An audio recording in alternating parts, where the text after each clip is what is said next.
శ్రీమాత్రే నమః. ఈ వీడియోలో లలితా సహస్రనామ స్తోత్రంలో చివరి 13 శ్లోకాలు 171 నుంచి 183 శ్లోకం వరకు అర్థం నేర్చుకుందాం.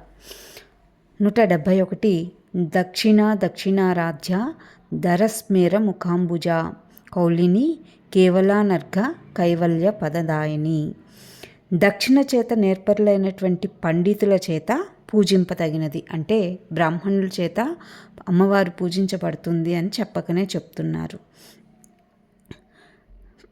కర్మకుల చేత జ్ఞానుల చేత ఆరాధించబడినటువంటిది లలితాదేవి. చిరునవ్వుతో కూడినటువంటి ముఖము, శంఖం వలె ప్రకాశించే కంఠము ఈవిడికి ఉంటుంది.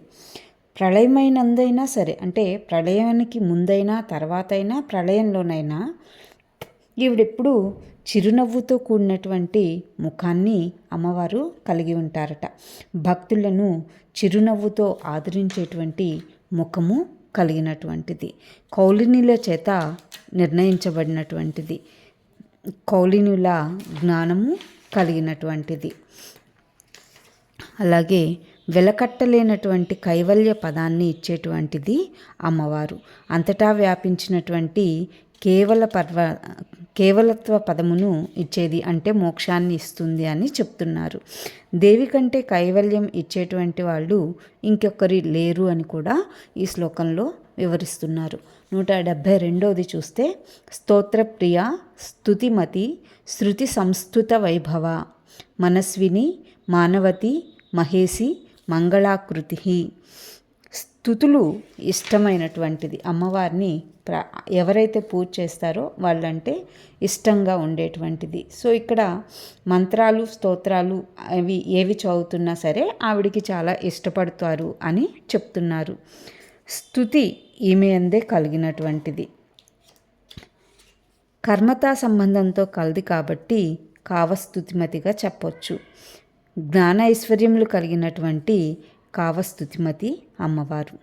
వేదముల చేత స్తుతించబడినటువంటి వైభవం కలిగినటువంటిది, వేదముల్లో చక్కని పరిచయం కలిగినటువంటి వైభవం కలిగినటువంటిది లలితాదేవి. అలాగే ఈవిడ స్వతంత్రమైనటువంటి మనసు కలిగి ఉంటారు. దేవి మనసు స్వతంత్రంగా ఉండి పరాధీనంగా ఉంటుంది, ఎవరి ఆధీనంలోనూ ఉండదు అని ఇంతకుముందు కూడా మనం చెప్పుకున్నాము. అలాగే నేను ఉత్తమమైనటువంటి దాన్ని అనేటువంటి చిత్తౌన్నత్యం కలిగినది, ఆదరణ కలిగినది, తర్వాత ప్రమాణము కలిగినటువంటిది, మహేశునికి భార్యగా ఉండేటువంటిది, మహాదేవుణ్ణి పట్టపురాణి అని ఈ శ్లోకంలో చెప్తున్నారు. 174 శ్లోకం చూస్తే వ్యోమకేసి విమానస్థ వజ్రిని వామకేశ్వరి పంచయజ్ఞప్రియ పంచప్రేత మంచాధిసాయిని. వ్యోమకేసి అంటే ఆకాశమే కేశములుగా కలిగినటువంటిది అని. ఈవిడ వ్యోమకేశ్వరుడి భార్యగా, అంటే శివుని భార్యగా కూడా చెప్తారు. ఆకాశానికి అధిష్టాన దేవతగా ఉంటారు. ఆకాశం కంటే అధికంగా లోపల బయట అంతా వ్యాపించి ఉండేటువంటి స్వరూపము అమ్మవారు. దేవతా స్వరూపంగా ఉంటుంది. పరిమాణము లేనటువంటిది, అంటే హద్దులు లేనటువంటిది ఈవిడ. వేదంలో విశేషంగా కీర్తించబడినటువంటిది అమ్మవారు. అలాగే ఈవిడకి వైరాగ్యం అనేటువంటిది ఎప్పుడూ ఉంటుంది. ప్రౌఢ అయినటువంటిది. అలాగే సృష్టి మున్నగున్నటువంటి కర్మల యందు మిక్కిలి ప్రౌఢ కాబట్టి ప్రగల్భమైనటువంటిది. మిక్కిలి గొప్పదిగా కూడా ఈవిడ ఉన్నారు. పరమానందాన్ని ఎప్పుడూ ఇస్తుంది, సంసార సముద్రాన్ని దాటిస్తుంది, దరిద్రాన్ని కష్టాలని తీర్చి ఐశ్వర్యాన్ని అమ్మవారు ఇస్తారు. అలాగే గొప్ప సంతోషాన్ని కూడా కలిగినటువంటిది అమ్మవారు. మనస్సు స్వరూపంగా ఉంటుంది, అంటే ఇక్కడ శుద్ధ బ్రహ్మకు ఆత్మజ్ఞానం కలిగించటము అనేటువంటిది, అంటే ఈవిడ ఎప్పుడు ఆత్మజ్ఞానంతో ఉంటారు అని చెప్తున్నారు. ఈవిడ ఎప్పుడు శుభకరమైనటువంటి ఆకారాన్ని కలిగి ఉంటారు అని ఈ శ్లోకంలో చెప్తున్నారు. 173 శ్లోకం చూస్తే విశ్వమాత జగద్ధాత్రి విశాలాక్షి విరాగిణి ప్రగల్భ పరమోదార పరామోద మనోమయి. ఇక్కడ అమ్మవారు సమస్త జగత్తులకి తల్లి. అలాగే విష్ణుమూర్తికి ఈవిడే తల్లి. లోకాలను తనలోనే ధరించినటువంటిది, జగత్తుని పాలించేది, విశాలమైనటువంటి కన్నుల్ని కలిగినటువంటిది, వారణాసి పీఠానికి అధిష్టాన దేవతగా ఉంటుంది. అలాగే ఈవిడ వజ్రాయుధం కలిగినటువంటిది. ఇది వజ్రము అనేటువంటి రత్నము చేత అలంకరించబడినటువంటిది. వామకేశ్వర తంత్రస్వరూపురాలు. ఇక్కడ వామకేశ్వర తంత్రస్వరూపురాలు అని అంటే పంచయజ్ఞములన్నింటినీ విడిచిపెట్టడం వల్ల వీరికి కుత్పితులు అని వ్యవహరిస్తారు. అలాంటి వారికి సృష్టిని చేయు దక్షాదులకు వాములు అని పేరు. వారికి అధీశ్వరి కాబట్టి వామకేశ్వరి అయినది. అలాగే పంచయజ్ఞములను ఇష్టంగా కలిగినటువంటిది.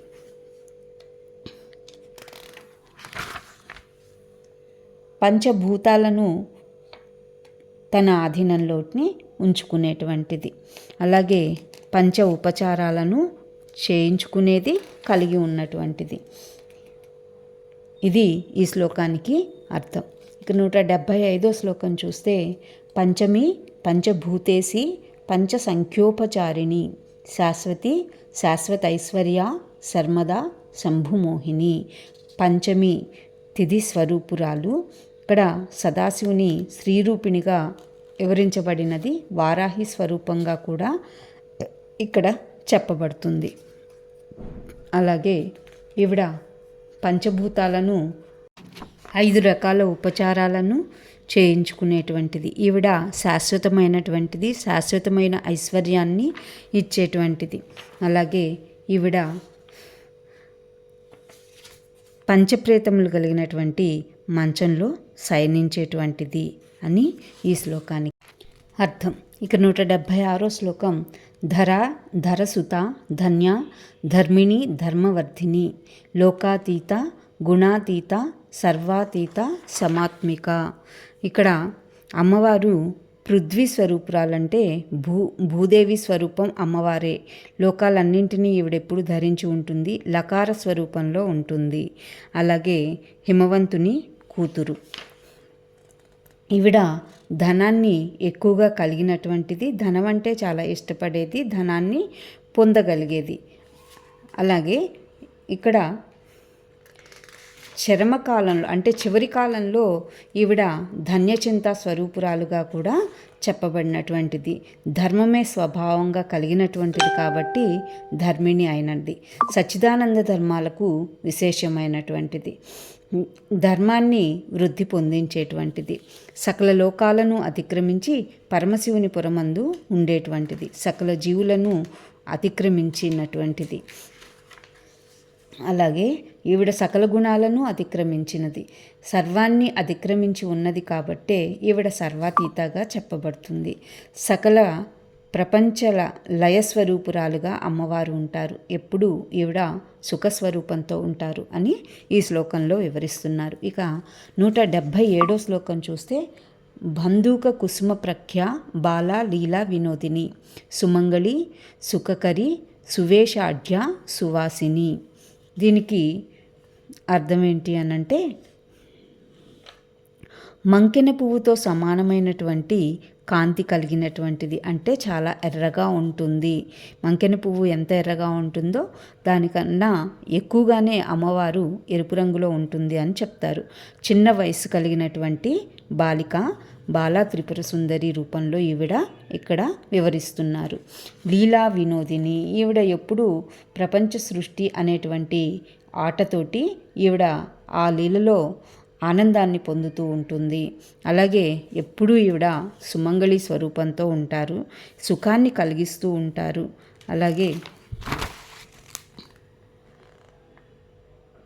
చక్కని వేషంతో ఒప్పుచున్నటువంటిది, ఎప్పుడూ భర్తను కలిగినటువంటిది అని ఈ శ్లోకానికి అర్థం. ఇక 178వ శ్లోకం చూస్తే, సువాసిన్యర్చన ప్రీత శోభన శుద్ధ మానస బిందు తర్పణ సంతుష్ట పూర్వజ త్రిపురాంధిక. ఇక్కడ ఎప్పుడూ భర్త కలిగినటువంటి సువాసినుల చేత అర్చించబడటానికి ఇష్టపడేటువంటిది అమ్మవారు అని చెప్తున్నారు. అలాగే ఈవిడ చాలా సౌందర్యవతి, ఎప్పుడూ కూడా శుద్ధమైనటువంటి అంటే నిర్మలమైనటువంటి మనసును కలిగినటువంటిది అమ్మవారు. సర్వానందమయ చక్రంలో తర్పణం చేత సంతోషించేటువంటిది లలితాదేవి. అన్నింటికంటే ముందు పుట్టినటువంటిది అమ్మవారు. అలాగే ఈవిడే త్రిపురాంబికగా చెప్పబడుతుంది. అంటే 8వ చక్రాభిమాని దేవతా స్వరూపంగా అమ్మవారు ఉంటారు. ఈవిడ శ్రీచక్రంలో వామాదిపురాలకు అమ్మవారు అన్నమాట. జాగ్రత్తాధ్యవస్థ త్రయానికి ఈవిడ అమ్మవారుగా ఉంటారు. అంటే శ్రీచక్రంలో అష్టమ చక్రాభిమాని దేవత త్రిపురాంబిక స్వరూపము అని చెప్తున్నారు. ఇది ఈ శ్లోకానికి అర్థం. ఇక 179వ శ్లోకం చూస్తే, దశముద్ర సమారాధ్య త్రిపుర శ్రీవశంకరి జ్ఞానముద్ర జ్ఞానగమ్య జ్ఞానజ్ఞేయ స్వరూపిణి. ఇక్కడ 10 ముద్రల చేత ఆరాధించబడేటువంటిది అమ్మవారు అని చెప్తున్నారు. త్రిపురాదేవిని స్వాధీనం చేసేటువంటిది ఈవిడ. అంటే త్రిపుర శ్రీదేవియే ఈమెని స్వాధీనంగా చేయగలుగుతుంది. అలాగే ఈవిడ జ్ఞానముద్ర స్వరూపంతో ఉంటుంది. అంటే జ్ఞానంతో ఎప్పుడూ ఈవిడ ఆనందంగా ఉంటుంది అని చెప్పొచ్చు. అలాగే జ్ఞానాన్ని పొందదగినటువంటిది కూడా ఈవిడే.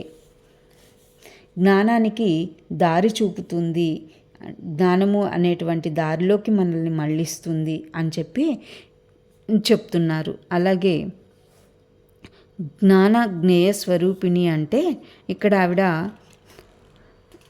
ఎప్పుడూ కూడా జ్ఞానము అనేటువంటి దాన్నే స్వరూపంగా కలిగినటువంటిది అని చెప్పవచ్చు. తర్వాత 180వ శ్లోకం చూస్తే, యోని ముద్ర త్రిఖండేసి త్రిగుణాంబ త్రికోణగా అనఘాద్భుత చారిత్ర వాంఛితార్థ ప్రదాయిని. యోనియందు ఆనందాన్ని ఇచ్చేటువంటిది 9వది అగునటువంటి యోనిముద్ర స్వరూపురాలు. బిందువుని ఆచ్ఛాదించినటువంటి త్రికోణ స్వరూపురాలు. గురువులకు యోనిముద్ర స్వరూపురాలు లలితాదేవి. అలాగే ఈవిడ త్రిఖండములకు ఈశ్వరి అయినటువంటిది. అంటే ఈ త్రిఖండ అనేటువంటిది దశముద్రకి స్వామి లాంటిది. పంచదశి మంత్ర ఖండాలకు ఈశ్వరి ఈవిడనమాట. ఈవిడ సత్వాది గుణత్రయంగా ఉండేటువంటిది, ప్రకృతి స్వరూపురాలుగా ఉంటుంది, అందరికీ అమ్మలా ఉంటుంది. సకల జగత్తుకి ఈవిడే ఆధారభూతమైనటువంటిది, అమ్మలాంటిది. అలాగే త్రికోణ చక్రాన్ని పొంది ఉండేటువంటిది. అవధులు అఘములు లేనటువంటిది. అంటే పాపము దుఃఖము ఎలాంటి వ్యసనము కానీ వీటికి అఘములు అని పేరు అన్నమాట. ఇవన్నీ లేనటువంటిది అమ్మవారు. అలాగే ఆశ్చర్యకరమైనటువంటి చరిత్ర కలిగినటువంటిది. భూకంపము ఉపద్రవాల నుంచి మనల్ని ఎప్పుడూ రక్షించేటువంటిది. అలాగే కోరిన కోరికలను వెంటనే తీర్చేటువంటి స్వభావం ఉండేటువంటిది అని ఈ శ్లోకంలో అర్థం. ఇక 181వ శ్లోకం చూస్తే, అభ్యాసాతిశ యజ్ఞాత షడద్వాతీత రూపిణి అవ్యాజ కరుణామూర్తిరజ్ఞాన ధ్వాంత దీపిక. ఇక్కడ అధికమైనటువంటి అభ్యాసం చేయటం చేత తెలియబడేటువంటిది. అంటే ఇక్కడ అర్థం ఏంటంటే అమ్మవారిని వెంటనే మనం తెలుసుకోలేము. మన ఉపాసన ఎంత ఎక్కువగా ఉంటే ఆ బలాన్ని బట్టి మనం అంత తొందరగా అమ్మవారిని తెలుసుకోగలుగుతాము అని చెప్తున్నారు. అలాగే మంత్రశాస్త్రంలో షడధ్వములు అతిక్రమించినటువంటి రూపాన్ని కలిగినటువంటిది. అలాగే ఇక్కడ అమ్మవారు నిర్హేతుక దయాస్వరూపురాలు. అంటే ఎవరి మీదైనా సరే విపరీతమైనటువంటి దయని కలిగి ఉండేటువంటిది లలితాదేవి అని ఈ శ్లోకంలో చెప్తున్నారు. అలాగే ఇంకా ఏం చెప్తున్నారు, అజ్ఞానం అనేటువంటి చీకటికి దీపంలాగా ఈవిడ ఉంటారు అని ఈ శ్లోకానికి అర్థం. 182వ శ్లోకం చూస్తే, ఆబాల గోప విదిత సర్వానుల్లంఘస్యాసన శ్రీచక్ర రాజనిలయ శ్రీమత్ త్రిపుర సుందరి. ఇక్కడ ఏం చెప్తున్నారు అంటే, ఎవరైతే చిన్న పిల్లలు ఉంటారో, చాలా చిన్న పిల్లలు ఉంటారో వాళ్ళ దగ్గర నుంచి ప్రతి ఒక్కరికి ఈవిడ గురించి తెలిసినటువంటిది. అలాగే ఈవిడ బ్రహ్మేంద్రాదులకు కూడా తిరస్కరించడానికి వీలు లేనటువంటి ఆజ్ఞను ఇవ్వగలిగినటువంటిది అమ్మవారు. అలాగే ఈవిడ ఎప్పుడూ ఎక్కడుంటారట, శ్రీచక్రంలోనే ఈవిడ ఉంటారు. ఇది మనకి అందరికీ తెలిసిందే కదా. బిందువు, త్రికోణము, షట్కోణము ఈ విధంగా శ్రీచక్రం అనేటువంటిది విభజించబడింది. అలాంటి శ్రీచక్రమే నివాసంగా ఉండేటువంటిది. ఈ శ్రీచక్రం అనేది శివపార్వతుల శరీరము అని కూడా చెప్తారు. స్త్రీతో కూడినటువంటి పార్వతీదేవి ఇవ శివశక్తుల సామరస్యమే స్వరూపంగా కలిగినటువంటిది. అలాగే శివచక్రములు, శక్తి చక్రములు ఏకత్వమును పొందినటువంటి స్వరూపంగా ఉండేటువంటిది. శివుని పంచశక్తుల సమిష్టియే స్వరూపంగా కలిగినటువంటిది లలితాదేవి. అత్యధికంగా ప్రకాశించేటువంటి అమ్మ, లాలిత్యాన్ని కలిగినటువంటి అంబిక, సౌకుమార్యానికి కలిగిన అంటే అందమైనటువంటి ప్రతీక అంబిక. ప్రయాగ పీఠాధిపతి అనేటువంటి అంబిక, శ్రీ లలితాంబిక అనేటువంటి దాన్ని గురించి చివరి శ్లోకంలో అమ్మవారిని ఎవరిని మనం ఇంతవరకు ధ్యానించాము అనేదాన్ని ఈ చివరి శ్లోకంలో వసిన్యాది వాగ్దేవతలు మనం ధ్యానిస్తున్నది లలితాదేవిని అని చెప్తున్నారు. ఇది ఈ శ్లోకానికి అర్థం. ఇంతటితో మనకి లలితా సహస్రనామ స్తోత్ర తెలుగులో అర్థం అయిపోయింది. నమస్తే.